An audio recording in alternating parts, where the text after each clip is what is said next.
Good afternoon, everyone. Thank you so much for joining us today on this lovely Tuesday afternoon to learn about short and long-term employment changes. Please let me know if you cannot hear me or if you are not able to see my screen currently, just before we go ahead and formally start the webinar today. You can just do that in the chat function.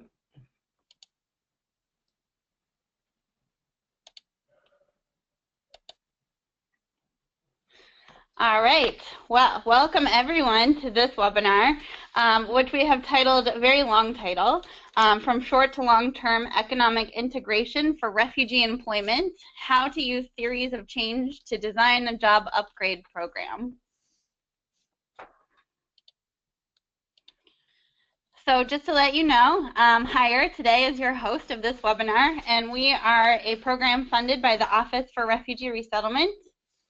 And we are available to all 9 agencies and all of their local affiliates across the entire country to help you with any sort of employment assistance that you might need for your programs.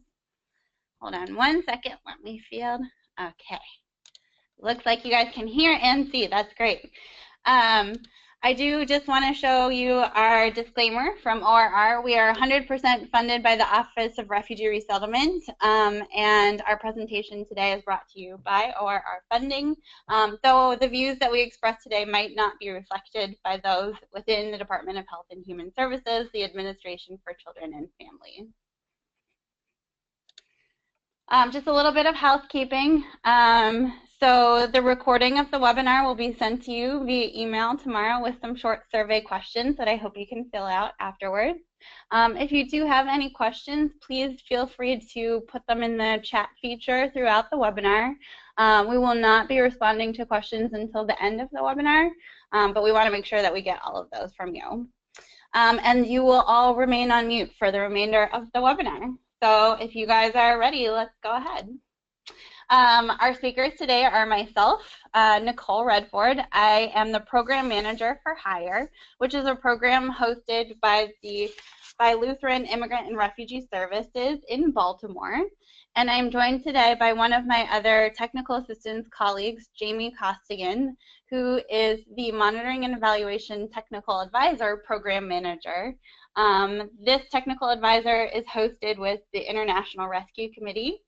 And I'm also super excited to have Erica Bouris, the technical advisor on economic empowerment with the IRC. Very cool title that Erica has. Great job. She's going to share a lot of stuff from the field today that I think you'll find very valuable. And she'll have her information if you want to follow up with her after the presentation today. So before we get started, if you've ever worked with me in the field or if you've met me through the 11 years that I've been doing refugee resettlement work, I always like to start every presentation with a story because all of us do this work with such big hearts and such dedication to the clients that we serve. So I want to talk to you a little bit about when I once worked as a job developer. And this was years and years and years ago. And when I was first working with my clients and working with different employers in the North Carolina area, I found a client who was an Iraqi SIV, and he had recently come to the country and held a Bachelor in Science of Engineering. He had worked in engineering in Iraq, of course, before coming to the U.S. And I was serving him through the match grant program, so trying to get him a job as quickly as possible. And he was one of those clients that was so easy to work with because he had the biggest smile, and he would go in and he would just schmooze and talk to everyone because he had perfect English skills. And he started at the hotel as a driver, and he was kind of excited about that because he had the idea that if he had to go into an entry-level work, a driver job was something that he could do, and he could still hold his head high and do said job. But he's one of those clients who really listened to the advice that I gave him in job readiness, and within 6 months he had been promoted. I was invited to the meeting of his promotion with the HR manager, and we were talking about how he was such a great employee because he spent so much time talking to each of the hotel guests, really getting to know their names, those that came back, and he was really just a great employee for that hotel, and they wanted to promote him to a front desk position. But because he had a background in engineering, I spoke to the hotel and asked them about what about if they had a job in the engineering department. That's just one little story.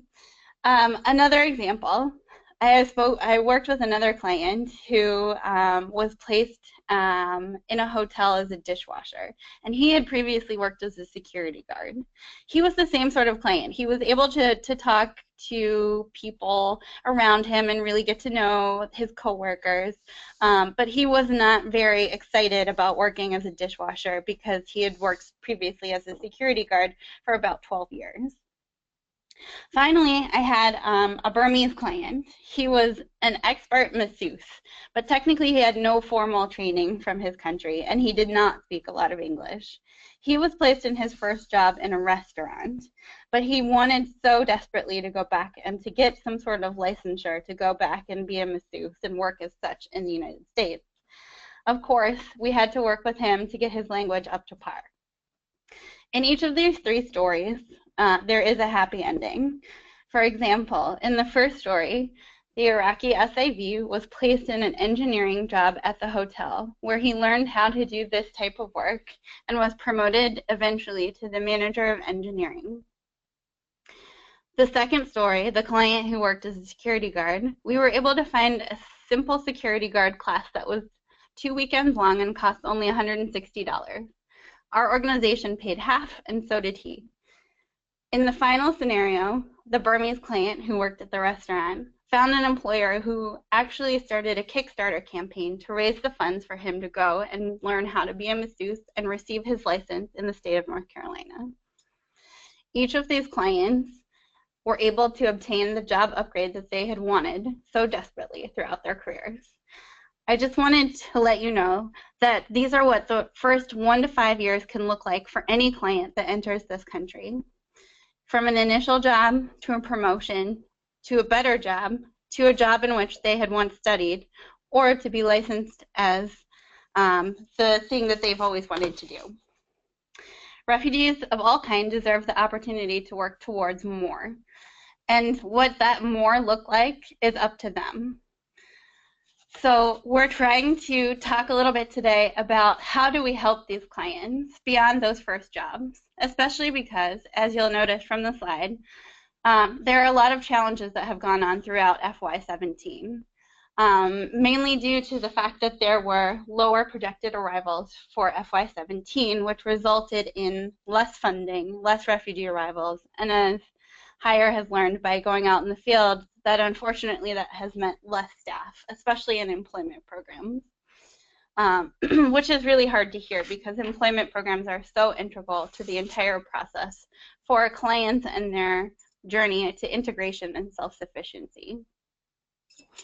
So with these changes that have gone on in FY17, Hire has really come back to the table to talk about how are we going to support programs throughout these changes when there are fewer people to put into entry-level jobs, when there are fewer staff that are available to teach job readiness class.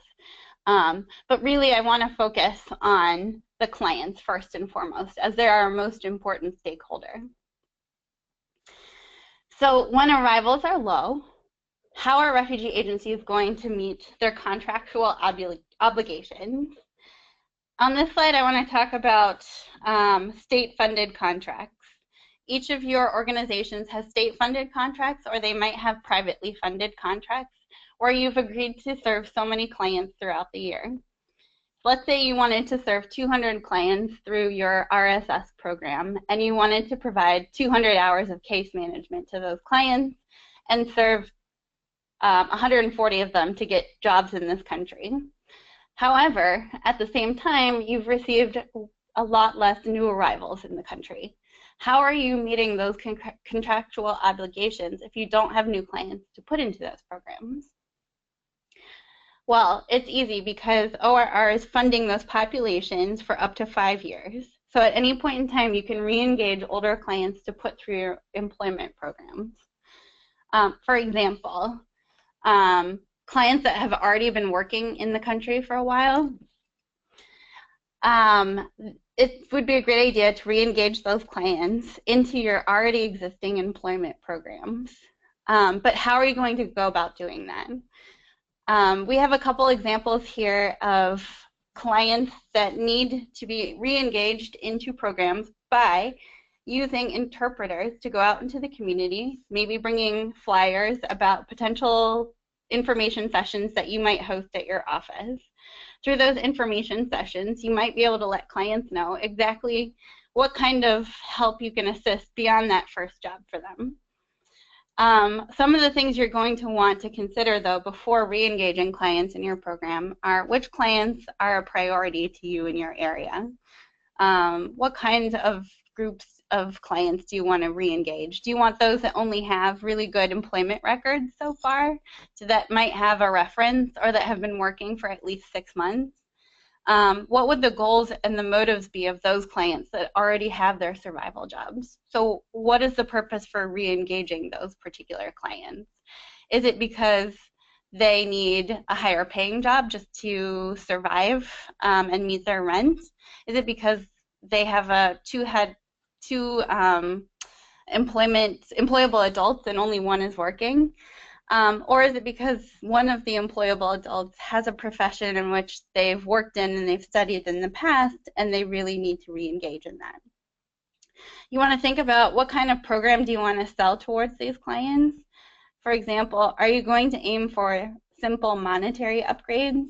Are you going to re-engage the clients just to ensure that they have enough information about working in the US? Are they able to cash and check and use their paychecks?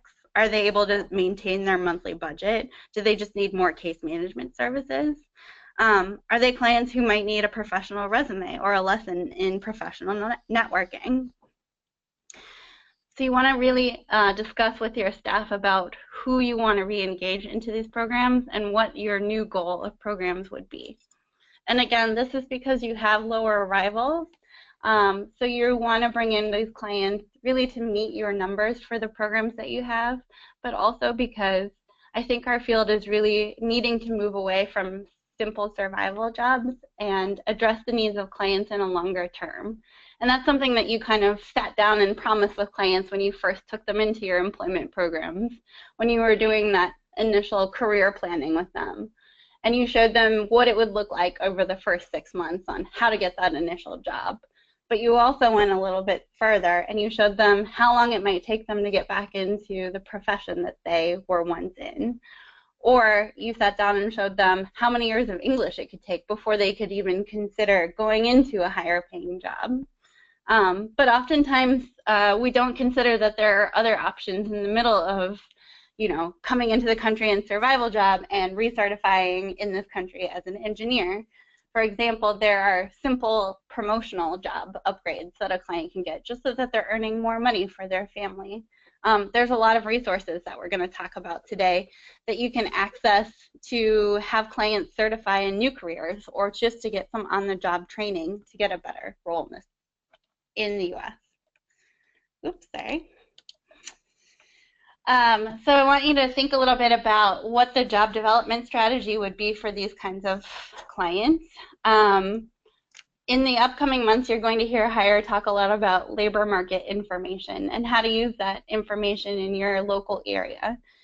Labor market information, and we'll give you a bunch of resources on how to use it and where to find it, is gathered most typically by the Department of Labor at a state level and sometimes a local level as well. This is going to give your office an idea of what kind of companies exist in your area, those that are hiring the most people in your area, how many full-time jobs companies can offer versus part-time jobs, what kind of investment companies have in their employees. For example, do they offer any additional benefits like tuition reimbursement, on-the-job training, or supervisor training programs? And it's going to let you know what kind of industries are hot in your area. For example, is your area full of a lot of healthcare and healthcare professionals? And it's going to show you what kind of programs in your area that community colleges are focusing on for skill training kind of courses. These are like the vocational courses that are like the one that we did with the security guard training. It's a short-term course and clients are able to get a better paying job. The labor market information that you can access is going to show you what's best in your area for your clients. So though we want to help serve every client to move up towards either a better paying job, you want to also think realistically about what your area can provide for your clients. When you're re-engaging clients, let's say you happen to have a lot of clients who were trained in information and technology, but you live in Dayton, Ohio, where warehousing and manufacturing are the largest industries. You're probably not going to focus on too many IT kind of job upgrade clients simply because your area doesn't have that to offer for clients. So you might want to talk a little bit more about opportunities for clients in the meantime, while also helping them improve on their US-based resume and professional networking for IT as well. In these programs, I want to talk to you about the money factor, which I know a lot of people are thinking that they've heard of job upgrade programs, that they're expensive, and they're not usually funded by your small state employment contracts, that you might need additional funding in order to fund them. What we're talking about today is just a little bit more of a simple move where you're using all of the great aspects of the programs that you have already. For example, you can still continue to provide great case management services and job readiness courses to your clients, but you're just tweaking those services that you already offer in order to fit your new audience that are seeking promotions or upgrades. However, beyond your services, in order to best serve your clients, you don't need to invest in additional resources within your employment programs. Rather, you can look outwardly to your community to see how you can partner to best serve these clients in this kind of program. So we talk a lot about here collaboration. Collaboration between refugee agencies always is first and foremost on our minds to make sure that when you are working in an area where there are 3 or 4 local agencies, that you're all equally serving the employers in the time where there might be less refugee arrivals. For example, if your agency has a great connection with the Hilton Hotel and the Hilton Hotel is about to open a new location and needs a staff of 20, you've only had 10 new arrivals and you don't have anyone else ready for those programs, you know, local collaboration will help you strengthen that relationship with the employer simply by using the clients of your other agencies in the area. And that kind of goes to the first 2 points there, working amongst each other in order to meet employer needs, but also if your program has a really strong job readiness course and some of the others don't, it might be a good idea to consider collaborating on courses for all of your clients in that area. Collaboration with community colleges is going to be key for these programs. Community colleges obviously are a great place to send clients for English courses, and hopefully you're able to negotiate some sort of relationship where there's like an ongoing enrollment basis for refugee clients, or what the cost might look like to move clients up beyond those initial ESL courses. Community colleges are also great because they offer so many of those vocational training and job readiness programs. They have the security guard training courses, they have CNA courses, they have CDL courses. Those are the shorter courses that really help clients move beyond a survival job and into something that's going to earn them more money and might actually be closer to the original profession that they studied in. For example, because it's so hard to get someone recertified as a doctor in the United States, often programs try to start somewhere in the medical industry, and CNA is one of those options. It's also great because that'll test for a client how well they're doing in their English skills. In order to enter a CNA course, there's usually an initial English test that kind of tests a person's knowledge on English terms for medical and hospital terminology in the U.S. There's also the WIOA and American Job Centers. Just to let anyone who does not know what WIOA is, it's a federal legislation called the Workforce Innovation and Opportunities Act, which is a way to bring together all of the Department of Labor's agencies in one state or local area to provide what they call one-stop shop sort of centers for those adults that are unemployed or underemployed and looking for work. We have a resource coming later in the webinar that is going to show you what the WIOA plans and centers are in your particular state.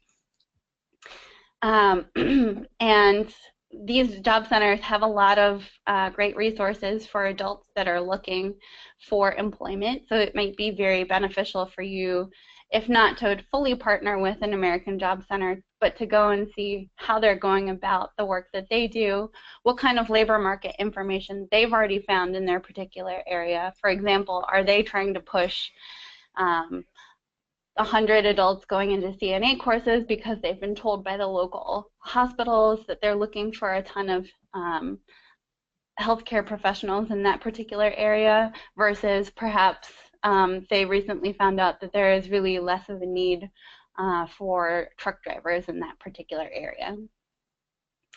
The American Job Centers also have access to funding for the courses for on-the-job training, or for those vocational courses that I talked about that are offered through the community colleges. And the American Job Centers are able to provide assistance to anyone seeking employment in some of those particular areas. I've heard of clients going in large groups to do the HVAC training to get jobs in their particular areas, but there are hundreds of different options, of course, in the American Job Centers, and we'll provide you that resource later in this webinar. Collaboration for job readiness courses. This is a great way to engage your local community, which hopefully has been extremely positive throughout the changes of FY17. We will utilize volunteers, of course, to help you with your job readiness courses, especially if you've had to let go of your staff that were responsible for job readiness training. But also, it's a great way to engage employers into your process a little bit more. I have heard of some offices that use employers in their job readiness courses to come in, and they'll have their HR person come in and just talk to clients about what it's like from their perspective to learn about interviewing different potential employees for their job, from their perspective, and all of the experience that they bring. It's great to have like a guest speaker. Other job readiness courses utilize employers in the realm of if an employer has a group of employees that want to do 10 hours of community service, those employees could come in and do one-on-one interview practice with your clients. It's also great to ask them if they could bring any of their old interview clothing or professional clothing to donate to your clients so that they have professional clothing to go on their interviews with. And of course, if you're engaging employers in this respect as well, any employee of those companies that might be particularly excited in perhaps mentoring your clients through your job upgrade program would be great, especially if you can match mentors from companies that match whatever profession your client is trying to re-enter. So that if you were, let's say, working with a bank and you were able to match a banker with one of your clients that was interested in re-entering finance or banking in the United States, that person would be really helpful as a mentor, but also to help open your client's professional network. Of course, collaboration to address the different populations, meaning, you know, different, let's say your program is more apt to working with the higher skilled clients, and another one is more apt to helping clients that are a little bit lower skilled. Again, collaboration in your area to help populations. And finally, I have on here collaboration with WES and Upwardly Global that are organizations that are already doing work in this field that have a ton of resources that you can access for clients that are looking to be recertified, or in the case of Upwardly Global, clients that are very, very high skilled and very high in English.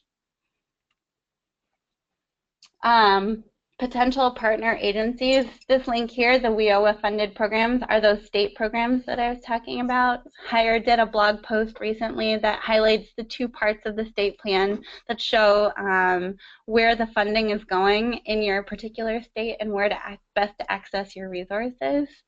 The great thing about our Hire post when we went through to find the best parts of the state plan is that your state plans, which were submitted in December of last year, vary between 1,600 and 4,800 pages.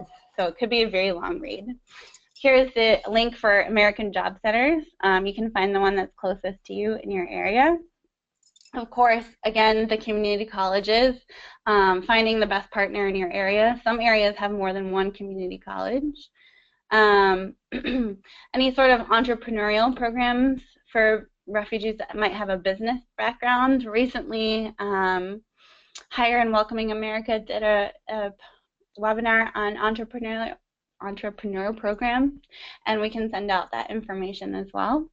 Banks are a great source of partnership because they can help you by volunteering to provide financial literacy courses. And of course, they have lending programs that your clients would qualify for. And again, the links for Upwardly Global and WES. Just to wrap up my part, the potential benefits of moving your programs towards a clientele that are looking for promotions. First of all, you're going to start meeting those contract numbers by putting in older clients into these programs. Second of all, you would increase your collaboration with any sort of community organizations or the national organizations that we talked about, like Upwardly Global. The data that you collect from these programs is going to be very beneficial. You're going to see which kinds of clients are getting those job upgrades quicker. You're going to see what kind of clients you are able to serve better. For example, it might not always be the higher skilled clients, like in the scenario of the IT worker in the warehouse area. You're going to have great success stories to share with the public and your funders, to share with other clients, to keep engaging more clients in your program. The more that you can show them you're successful with this job promotion type program. The outcomes that you are able to get from the data, how much impact that had in your economy by increasing someone's salary from $19,000 to $40,000. That greatly increases a person's earning income and the tax income that they'll pay in your local community. That kind of information can be gathered on these clients and used to really attract funders at the moment. Funders are very intrigued by how much economic power a refugee can increase by through simple employment job upgrade programs. But really, with the data, I want to turn it over now to my colleague at Meta, who has some great information for you on how to use the data to move into this type of program. So, Jamie, let me turn it over to you. Great, thanks.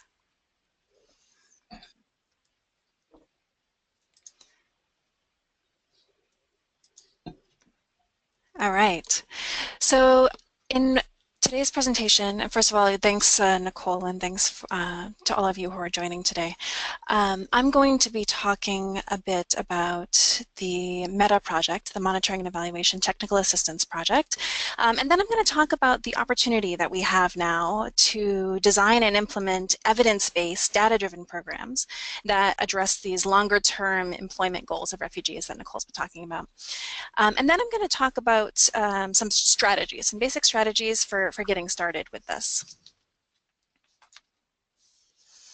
So what does META do? We are a monitoring and evaluation technical assistance project. Just like HIRE, we are funded by the Office of Refugee Resettlement. And our focus is on improving the capacity of refugee service providers to collect, manage, analyze, and use data. The use is really crucial to improve programs and outcomes ultimately for refugees and other populations of concern. We are available to provide support to all refugee service providers that are funded by the Office of Refugee Resettlement, and we provide one-on-one technical assistance and capacity building to address individual organizational monitoring and evaluation needs. You can always email us for this type of support, whether that be for reviewing a survey or working on a theory of change, which we will talk about in a bit, or managing your strategies for managing your data, thinking about strategies for building your internal capacity related to monitoring and evaluation. We also provide group learning opportunities, so we provide webinars like today's webinar. We also have past webinars posted on our website, and we'll provide you the link to our website later on in the presentation. We also have e-learning opportunities, again, available on our website, and we will soon be announcing a certificate course. It'll be a basic monitoring and evaluation certificate course, and we hope to offer these on an annual basis. Then we also have quite a number of monitoring and evaluation resources available on our website as well. So these include tools, templates, some videos, and of these, a monitoring and evaluation plan template is there that I'll reference later on. So with the lower numbers of new refugee clients, obviously there are many challenges. But as I think Nicole touched on, there's also an opportunity that we have to invest in the clients who are already here. We have an opportunity to move beyond this programming aimed at initial jobs or the 90 to 180-day self-sufficiency and start thinking about longer-term programming that will support clients in setting that foundation that they need for economic stability, for economic mobility, for earning a stable income that exceeds their basic needs, to help them build assets and work towards education, career, and financial goals. For those organizations that are already implementing programs designed to achieve these goals, in this changing landscape, there's an opportunity to expand these programs. There's also opportunity to tweak existing programs that might need that, and to develop new programs. When we are developing these new programs, there's an opportunity but also a need, I think, to ensure that the programs that we're designing are as effective as possible and that they are the best investment of our resources. As we know, those are scarce, and that also, when we are collecting data on these programs, that we're collecting the right data to enable us to be able to learn what we want to learn and communicate effectively about the results of our programs. And that communication effectively about the results of our programs is increasingly important. So we can start this by making a commitment to planning, to the best of our ability, data-driven and evidence-based programs. Now, these terms are somewhat self-evident, but I think it's important to define them. So what does this mean and why is it important? Data-driven programs are programs where data shapes program design, but it also informs decision-making during the life of the program. It means basing your design on the available information, so that could be needs assessments or labor statistics, but also program data. It means also, being data-driven in how we design our programs helps us to ensure that we are being responsive to our context and also to our client needs. So, as Nicole mentioned, really keeping the client at the forefront. Being data-driven during implementation of our programs enables us to identify challenges more effectively, and it can also help us to adjust course in a more timely manner as needed to achieve more positive outcomes for the clients that we're serving. Evidence-based programs are programs where existing evidence has been used to inform the theory of change or the program model and the implementation of our programs. when we're planning evidence-based programs, where it's possible, it's important to help us when we're planning evidence-based programs, I think it's important to keep in mind why this is important. So it helps us to maximize scarce resources, and it can help us to stop doing the things that don't work and really invest those scarce resources in the things that do work. Implementing evidence-based models also helps us to make a stronger case for investment in the programs that we implement. This is particularly important if we're trying to seek out new funding. I think it's important to note as well that evidence, when we're talking about evidence-based programs, we're talking about evidence that, typically, we're talking about evidence that proves with a high level of certainty that an intervention leads to a particular outcome. There's different levels of evidence, but evidence-based programs typically are talking about more rigorous evidence, not necessarily anecdotal. When research has not yet been done, again, going back to this idea that, we should, where possible, be implementing evidence-based programs. This is, I want to recognize that this is not always possible, particularly because we still have, in our fields, there are many evidence gaps. So where research has not yet been done, we can plan evidence-generating programs. So then, moving forward, how do we design evidence-based and data-driven programs and improve these programs, improve existing programs to make them more evidence-based and data-driven? One strategy that I talk a lot about, if you've heard me present before, or if have worked with me, is theories of change. I'm a real advocate for developing a theory of change. Now this model here, this diagram, might look familiar to you. You've probably developed them as part of your proposals, but referred to them as logic models. The terms are often used interchangeably, the term theory of change, logic model, log frame. But the process of developing one is, I think, different from how many organizations currently are going about it. So we're going to walk through that process of developing one. Developing a theory of change can be done for existing programs, but it's particularly useful, I think, for developing new programs where we are seeking out new sources of funding. Theories of change are useful because they provide a graphic visual representation of our program logic. This is particularly useful, I think, for visual learners amongst us. But it's also important because the process of developing a theory of change encourages us to ask really critical questions about our program design. It helps us to make sure that our outcomes that we're working towards are clear and very specific.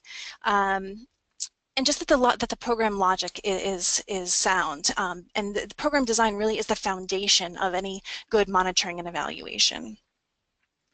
The process of developing a theory of change provides an opportunity to reflect on data and evidence and to use this evidence and data to design effective and responsive programs, as I mentioned.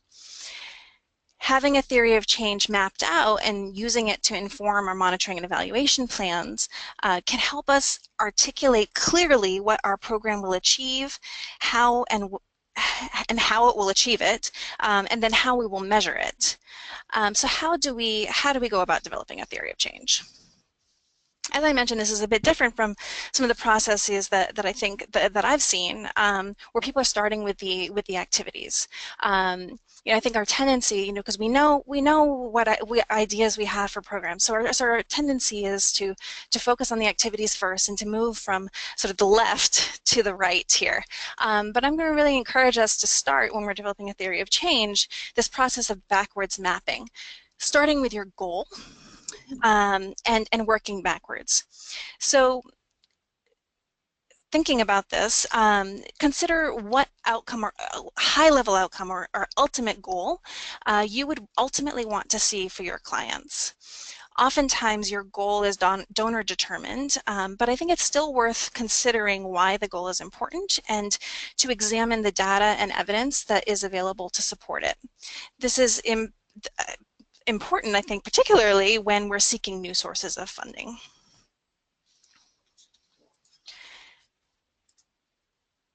So to provide an example, perhaps your goal as you work to develop employment programs that meet the longer-term employment and financial needs of your clients is something along the lines of refugees have financial independence and stability. In your commitment to data-driven and evidence-based programs, some questions you might consider when you're defining your goal or preparing your proposals and explaining why an intervention is needed might be along the lines of what evidence is there for why this goal is important for refugees or people in general? Is there any data that shows, for example, the percentage of refugees who don't have financial independence or stability despite having an initial job?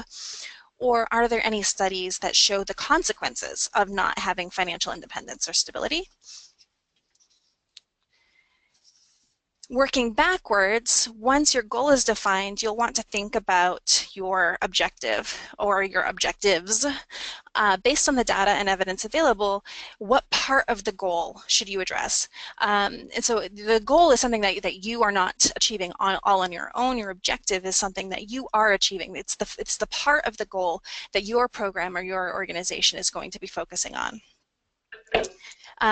As you're thinking about your objective, who should your program serve, where and why? What do you have the capacity to achieve? You can use data where it's available to help you make an informed decision about these issues. So going back to our example, we know for our clients to gain financial independence and stability, a whole lot is required. The part of this that's most important, I mean, what is that for us? What is the objective that we can actually achieve? What part do we have the capacity to address with our resources and based on available data? Is there a particular population that we should be focusing on? Using this example, we know, for example, that there's evidence, including new research by the National Low-Income Housing Coalition, that the cost of living in the overwhelming majority of the nation's counties exceeds a full-time income earned based on the minimum wage. And maybe we know from our program data, for example, that despite having initial jobs, the majority of our clients earn a minimum wage. Based on this evidence and this data, we can conclude that in order to achieve financial independence and stability, it's important for people to have jobs that provide a living wage or higher. And we feel that our employment program is capable of achieving this. So now our theory of change looks something like this. We would likely want to go a bit further when we're defining our objective to specify very clearly the population our program will focus on and make sure that our objective is just as specific as possible. But for the purpose of this example, we'll keep it general. Employable people have jobs that provide a living wage or higher. So now our theory of change is that in order to achieve our goal of refugees having financial independence and stability, employable people need to have jobs that provide a living wage or higher. Continuing this process of backwards mapping,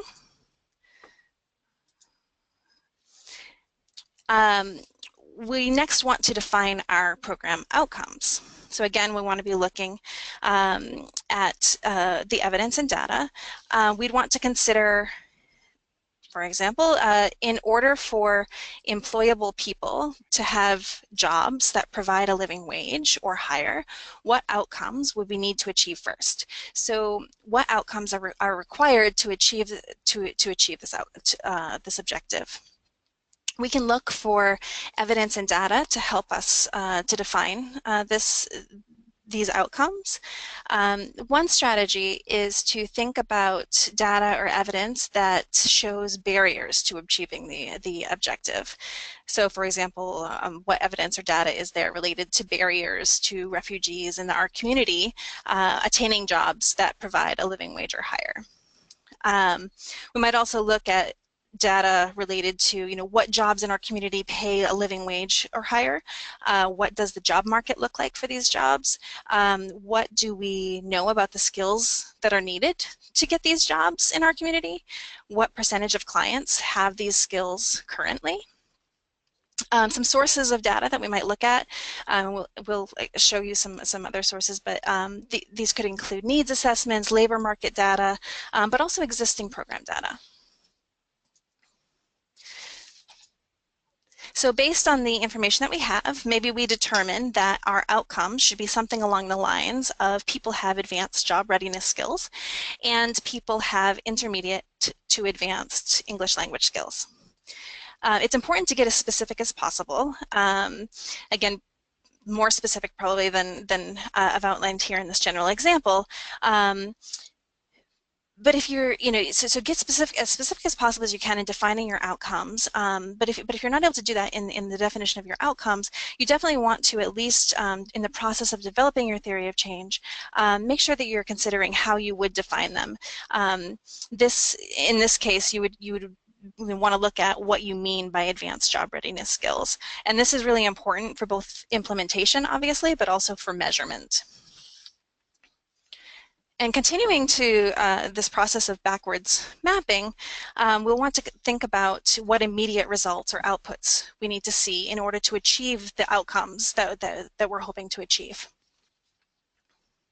So in our example, we would want to think about what immediate results or outputs we need to see in order for people to have advanced job readiness skills and in order for people to have intermediate to advanced English language skills.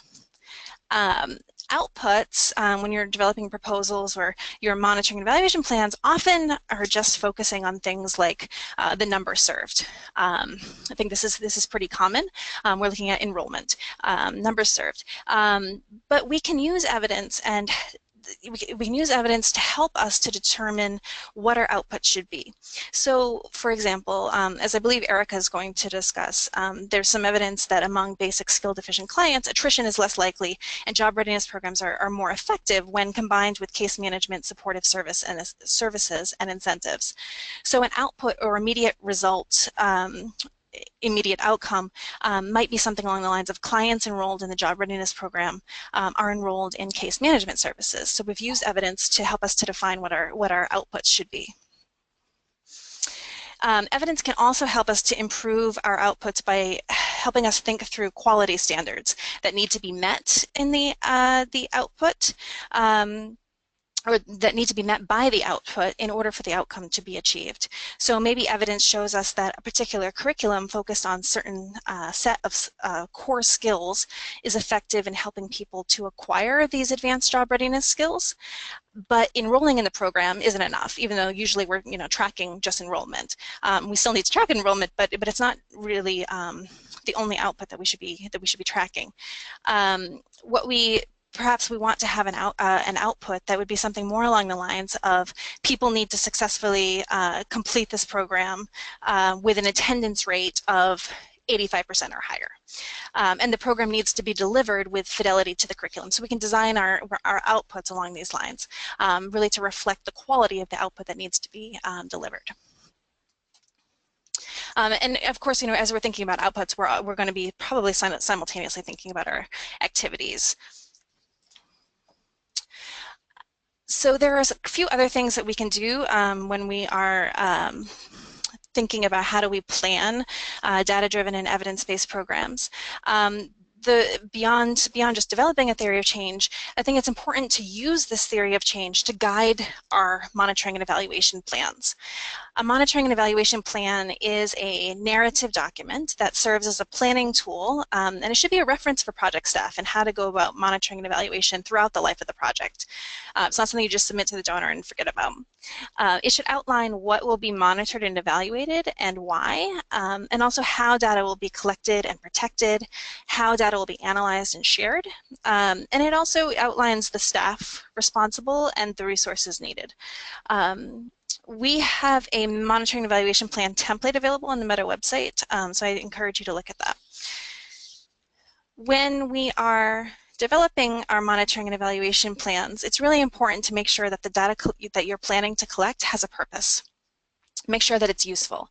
You can use your theory of change to work with your team and ask, what do you want to learn about your program? Do you want to learn whether the program is being delivered as planned? Are you producing the outputs you said you would?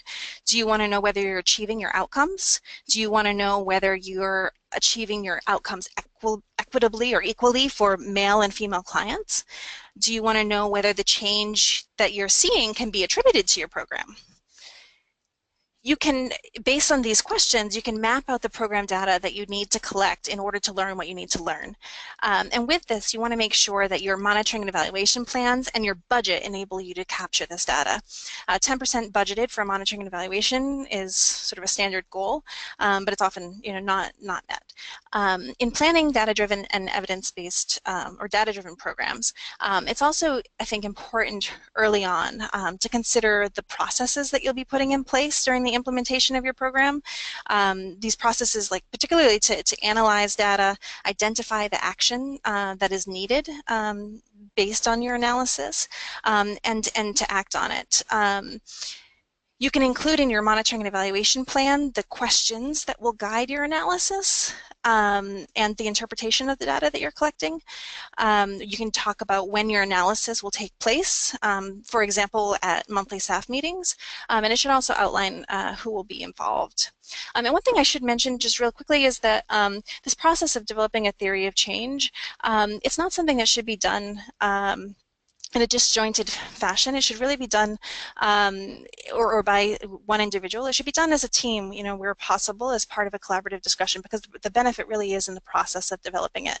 It enables your team to think about, the questions that, what you do want to learn about it, really challenge the logic behind your program, and to reflect on the evidence and data and what you want to achieve. Make sure that everybody's all on board.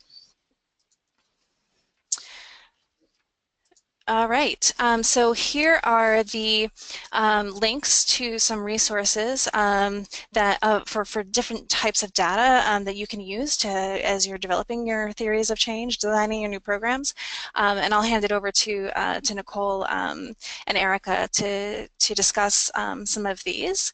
And then we'll hand it over to Erica to learn more about our programs. Thank you so much, Jaime. That was so awesome. So these are some of the resources that I was talking about at the beginning. The Bureau of Labor Statistics that will have those labor market information reports at a state level for sure, and definitely at some community levels. Again, this is the WIOA State Plan blog post that Hire did. While I was at a WIOA conference recently, they told me that some of the most amazing labor market information that was being done is being done currently by Goodwill Industries.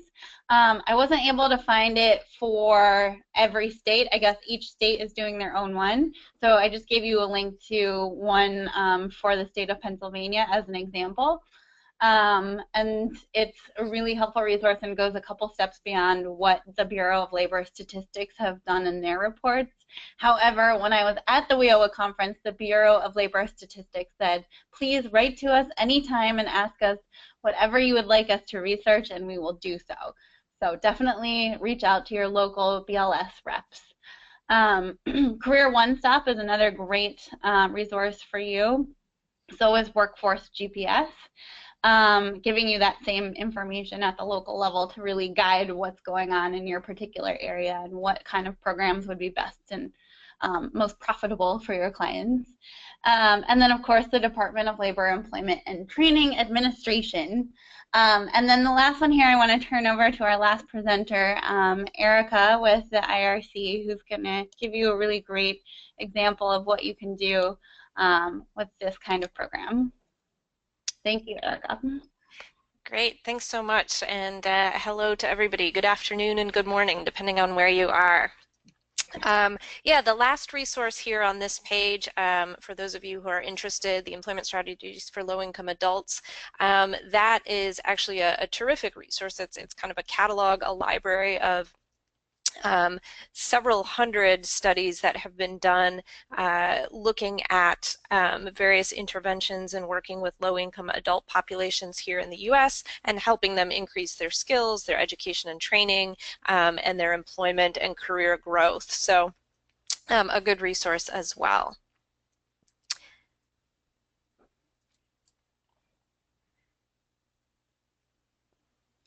Nicole, I might have to ask you to switch us to the next slide, or else transition that over to me. Okay, thank you. Great. So yes, the last few minutes here, we're just going to kind of do a little case study. So some of the ideas and strategies and approaches that you heard Nicole talk about, as well as kind of the approach that you heard Jaime talk about in terms of utilizing a theory of change and really making sure that as you're building your programs, you're incorporating in practices and strategies that we have some evidence behind that suggests that these are going to be effective strategies in helping you achieve that end goal of helping a refugee move into a higher skilled and higher paying job. So again, just kind of, you know, as we start to think about a program, and again, I think Nicole and Jaime both started to bring these ideas to light a little bit. But what are the needs? What are we really looking for? You know, we certainly are looking to help refugees move into higher wage positions. You know, all of our data that we see kind of at the national level really does show that picture of for most refugees, their first job that they get here in the United States, it's a critical first job, but it is typically paying you know, close to the local minimum wage. And so there is this need to help refugees move into a higher paying position.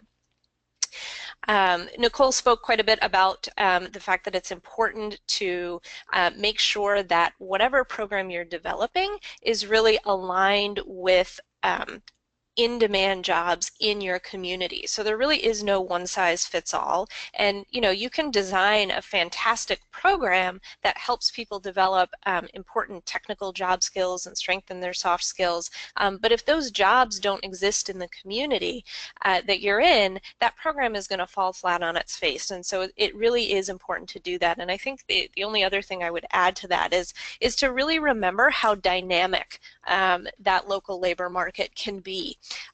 So what worked 2 years ago might not work now just because of changes in the labor market and the types of jobs and positions that are available. We also are going to talk a little bit about, as we go through this example, you know, our main focus today is on helping refugees move into those higher skill, higher paying jobs, but we're also kind of talking about that broader notion of economic independence and financial stability. And so the other part of that equation is helping that refugee start to think about building assets as they move into this higher paying job and making sure that they really are fully participatory in, you know, the financial resources and services that are in their community. So we're going to talk just a little bit about that as well. All right, so I want to talk a little bit about kind of the evidence that is out there. And again, you had a great slide with a lot of resources, but I want to talk about some specific things that that we do have in emerging evidence base for, that we know that these are things that can work, so that again, as you're sitting there working on designing your program, these are things that we've seen be effective with both refugee populations, but also other adults who might face challenges or barriers to employment. So one of the things that we have emerging evidence on is the fact that industry-aligned credentials can lead to higher wages. Now, it's very interesting when you look at the evidence we have on this, because what you see is that this is particularly true in certain industries and less true in other industries. But kind of 30,000-foot level, we do see that there is alignment between helping someone earn a credential and their ability to get higher wages on in the job market. Another thing we have a lot of evidence on is the fact that for adults who have basic skills deficiency, be that English language, but also, you know, general literacy skills, math skills, those adults learn better when their education is contextualized, right? So you can think about, you know, having an adult basic education class that is just kind of a standalone, focusing on literacy skills and math skills, as opposed to combining that learning, that basic skills learning with some job relevant learning as well. So we know we have evidence that says that putting those together is more effective. We also have evidence that tells us that for adults who are deficient in basic skills, part of what helps them persist through programming is providing case management supportive services. I'll talk about those two first. I think this is probably not surprising to any of us who work in the field of refugee employment, because for us it's kind of the bread and butter of how we tend to approach these programs. But again, I think it's important to know that there is evidence that shows that case management, those supportive services to help people overcome barriers, are key aspects in getting adults to persist through that programming. So it might be a program that's 6 or 8 or 10 or 15 weeks long, and those are really important. There's also evidence that suggests that financial incentives can be helpful in helping adults move through these types of programs. Again, there's lots of different ways that you can structure those financial incentives. In some cases, they might be directly tied to supportive services, you know, for instance, giving people a gas card every 2 weeks or something like that so that they can continue to come to the program. But again, something to think about as you're designing your program: is there a way that you can include a modest financial incentive in there as well? Switching gears a little bit to kind of talk about the asset building side of things, which again is not core to what we are talking about today, but really is an important thing to start thinking about. If you're working to move refugees into these higher paying jobs, it's a great time to start thinking about asset building as well. And so some of our learnings there are that, you know, asset building really happens best when skills are developed through sustained engagement. So rather than a sort of flash in the pan, here's a 3-hour education or class that is designed to help you build your assets, it's really that sustained engagement that truly moves the needle on asset building among this population. I think we all know that refugees have unique challenges to building assets. Certainly, you know, coming to the U.S. without a credit score, you know, that's a challenge that is unique to them. We also know that they might not have very much familiarity with kind of the formal financial services sector that exists here in the United States. There are language barriers. So all those things are important to consider. And I think, you know, the key takeaway here is that economic resilience, right, which is our goal as we move people into these higher paying jobs, is a combination of earning power, that higher paying job, but also their ability to build their assets, build their economic resiliency, their skills, and their ability to manage that family budget that they have.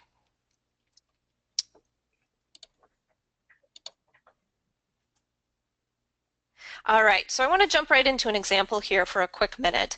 And this is an IRC program that has been running for a couple years now, and it's a program that is focused on helping individuals move into careers in the building trades.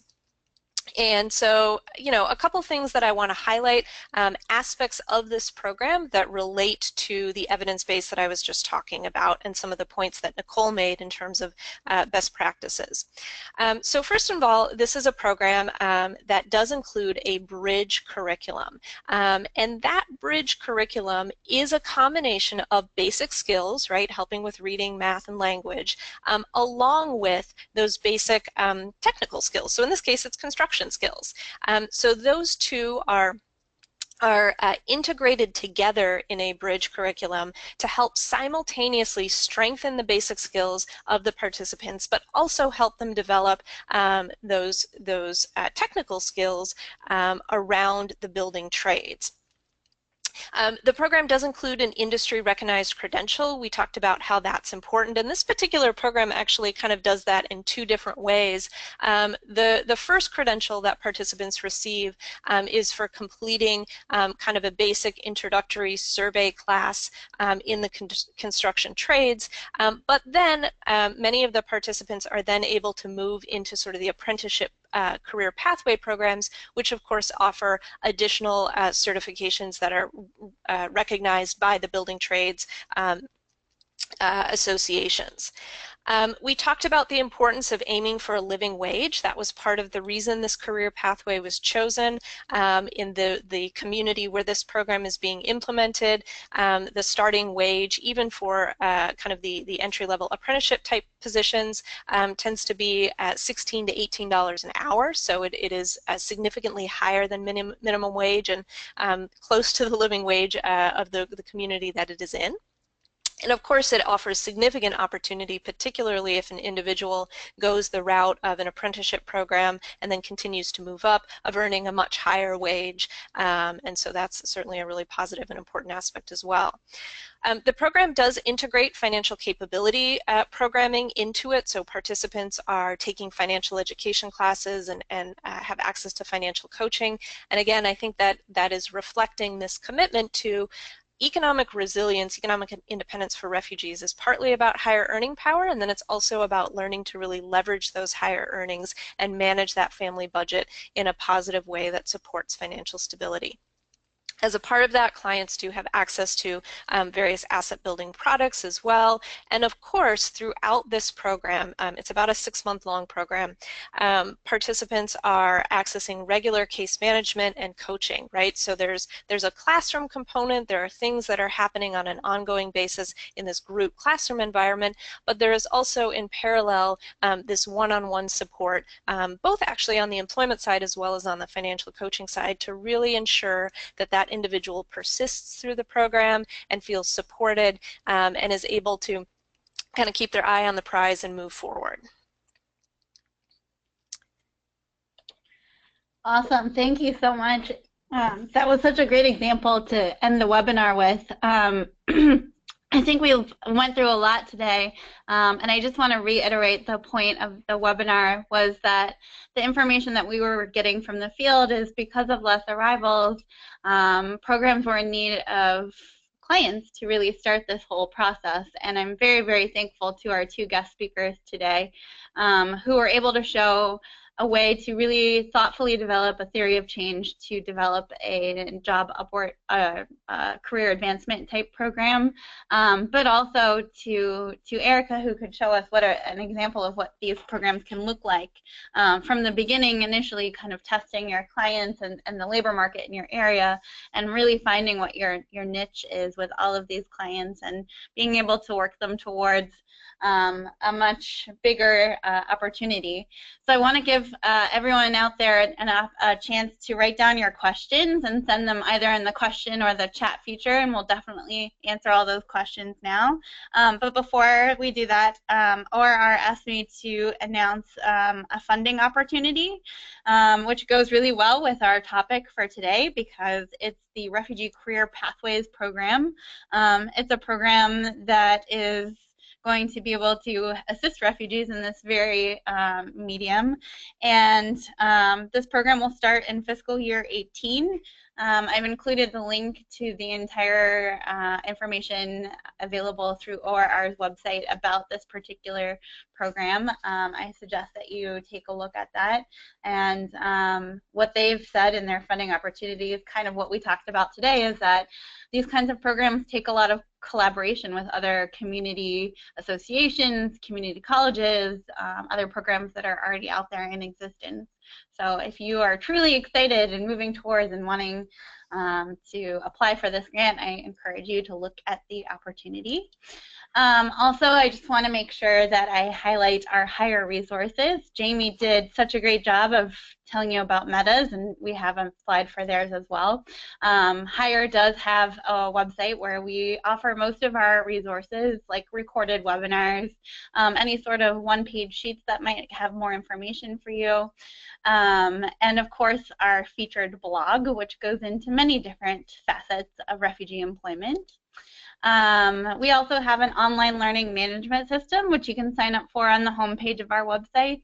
These are a sample of the courses that you can go through. These courses are designed to either be taken by employment staff to learn more about different aspects of their job and what you need to teach in job readiness courses or what clients need to know in order to succeed in the workplace, but also they can be viewed by refugees themselves, those that might have the ability to view higher level English videos on their own.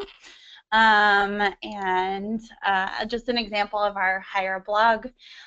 What it might look like. We're always posting great different tips on refugee employment programs, and we always welcome guest blogs from the field because you are the ones doing the really hard work out there and working for the clients every day.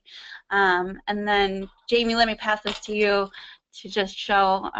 Do you want to say anything or? Sure. Yeah. I mean, these are some. You can find the resources that I mentioned, particularly, as if you are going after that funding opportunity, check out some of the program design and monitoring and evaluation plan templates that are available on our website. The link provided here. You can also follow us on Twitter. And following Hire's example, we have developed a new blog. So please do sign up for that to get periodic tips. We're going to be sending it out monthly. Sometimes it'll be a little bit more frequent than that, but we're aiming for monthly for our blog. And with that as well, like Hire, we are seeking guest bloggers. So if you have any great monitoring and evaluation tips, ideas, new resources that you want to share, please reach out to us. You can email me directly, jamie.costigan@rescue.org, or you can email us at meta@rescue.org. And if you want technical assistance, just sort of one-on-one to talk through your monitoring and evaluation needs of your organization, again, reach out to us via email. We can review surveys, we can look at log frames, we can look at monitoring and evaluation plans, and provide just general guidance to help you with your monitoring and evaluation needs. So thanks so much, Nicole, for organizing, and thanks everyone who's on the call. Yeah, great. So there are a couple of questions for our speakers. So there's a question from Lucas who's asking about what specific statistics or projections would you focus on to find the local demand of a job or credential? I think what Lucas is trying to ask is about how do you use labor market information to view projections into the future of what your local situation looks like. Erica, do you have any advice for Lucas about using labor market information? Yeah, for sure. Yeah, I mean, I think, typically when you're looking at labor market information, you will often see either a 5 or a 10-year projection that is typically broken down by a specific occupation and by a specific region. It then often also includes like characteristics of the job, median pay, starting pay, those types of things. So that's kind of your kind of the easiest and most basic information that you would be looking at, right? So you might see that in your state in the next 10 years, it's anticipated that 1,350 medical assistants are going to be hired or something like that. And so that can help you do some planning. The one thing that I would really encourage you to also do, though, is typically your local workforce investment board, everybody has one in their community, is going to be supplementing that that state level kind of analysis, which is done in coordination with the federal kind of BLS folks. And it's going to look different in every community, but they often will publish reports that kind of do a deep dive on, maybe 2 or 3 or 4 of your region's most important industries. They might do a deep dive into middle skills jobs, and so a lot of times you can get kind of more robust information from those additional reports that come from your workforce investment board, in particularly because they often will go out and they'll take the data, but then they'll also go out and conduct a lot of interviews and surveys with regional employers that kind of adds additional flesh to that picture of what is hiring going to look like, and what types of skills do employers really want to see in those specific positions. That's great advice. Thank you so much, Erica. There's a question from Dylan, who oversees match grant program at their resettlement agency, whose biggest concern is that when it comes time for a discussion for an upward mobility opportunity, how is that something that we pledge to continue over time once they have obtained their entry-level employment through match grant? Is it difficult to go through these programs and obtain higher level employment in the 180-day allotment? And any of you can jump in. My initial response to you, Dylan, is yes, it would be incredibly difficult to obtain all of this within 180 days, which is kind of why we talked a little bit about the beginning of the presentation, that this is more for the state-funded programs or funded programs that are set aside for employment where you're working with clients for a longer term. However, I do want to stress that a huge piece of Match Grant is that initial individualized career planning that you're doing with your clients at the intake process. Like I said, when you're taking in different clients into the programs, you want to have that conversation about what Match Grant is in the first 180 days in the country. What are the expectations of clients attending classes, attending ESL, working towards employment, and accepting that entry-level position. But also you want to take the time to sit down with that client and map out what it could look like over the next 5 years. And if your area is not an area that's currently administering any state programs working with clients over 5 years, then definitely I suggest looking into those local partnerships that might be able to help clients, for example, the American Job Centers that we talked about.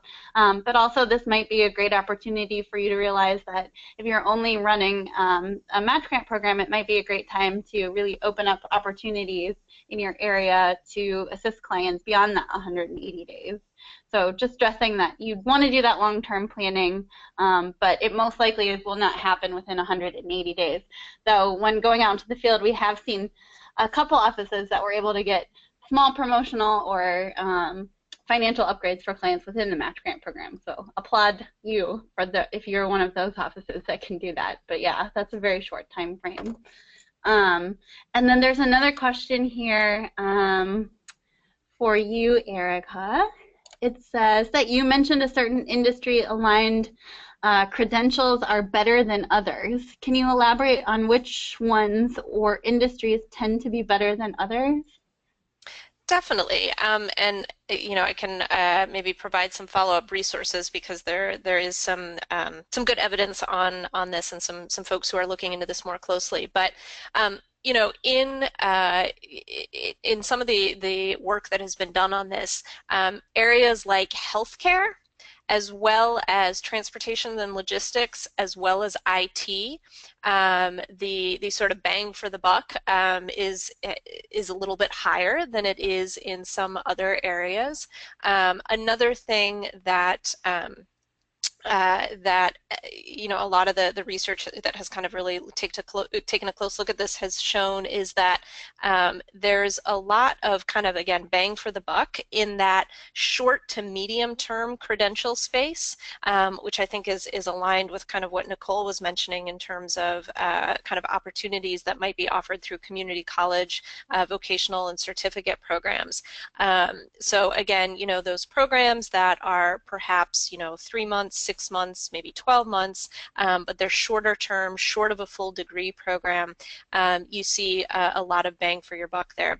But certainly in most studies, most people who've looked at this, the kind of clearest return on investment, as it were, is in the area of healthcare, but definitely some positive positive outcomes in certain types of distribution and logistics programs, and then IT. The challenge with IT is that some of those are a little bit higher level. So again, depending on the client population you're working with, may or may not be accessible. But I'd be happy to send out some additional resources on that if you want to take a look, if there's certain industries that you're particularly interested in and you want to see what the evidence says about whether or not credentials in those areas are likely to help individuals be able to secure higher wages. Awesome, that's great. And there's a question here that says, what are the criteria for clients eligible to work with American Job Centers? Did either one of you want to answer that question? I'm happy to take a first stab at it. I have a little extra to add to it if you need. Sure, sure.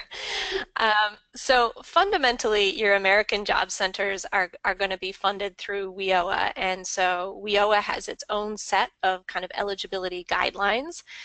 But you know, in broad strokes, typically if someone is unemployed, they are going to be able to access services there. There are kind of multiple levels of services that one can access through an American Job Center. So for example, you know, in essence, anyone can walk in and participate in a resume workshop or, you know, kind of an educational workshop.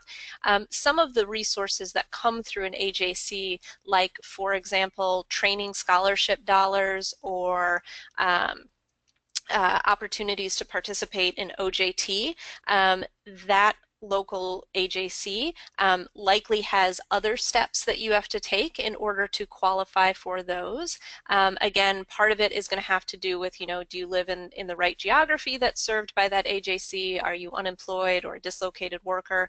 Some of those kinds of things.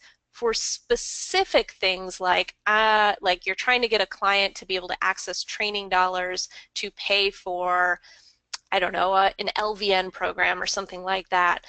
Again, there might be even additional criteria about having to demonstrate a basic skills level of a certain level through like a TABE test or a CASAS test or something like that.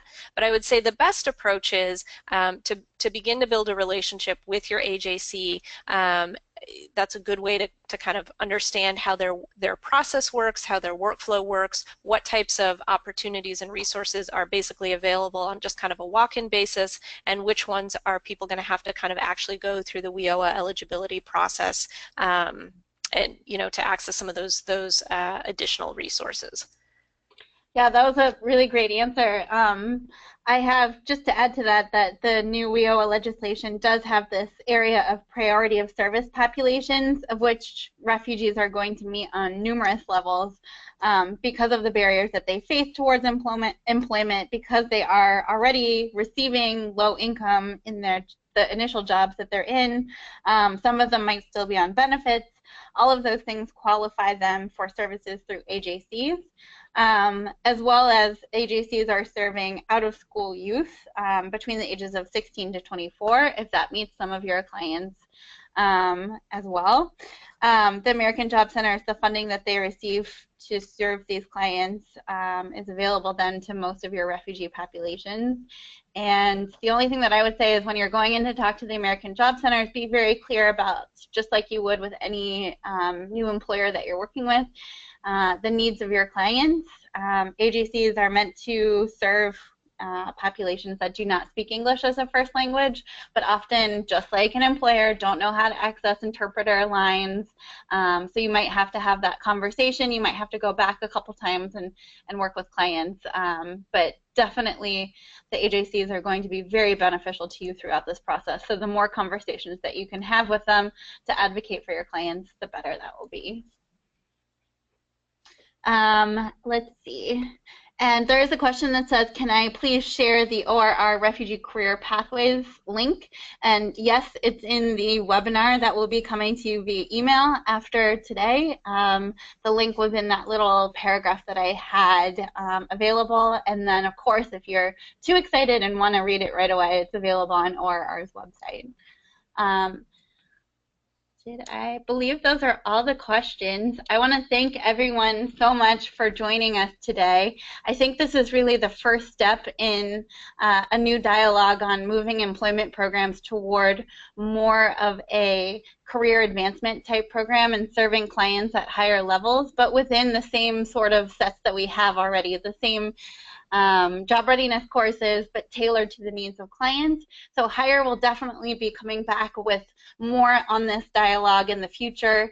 And I just want to thank our speakers so much who are doing such amazing work out there. I'm so excited to work with Meta, and I think that their mission and ours fit together so well, serving employment programs with all the data that can be collected and used in the field to really show the power and positivity that employment programs have on the U.S. economy.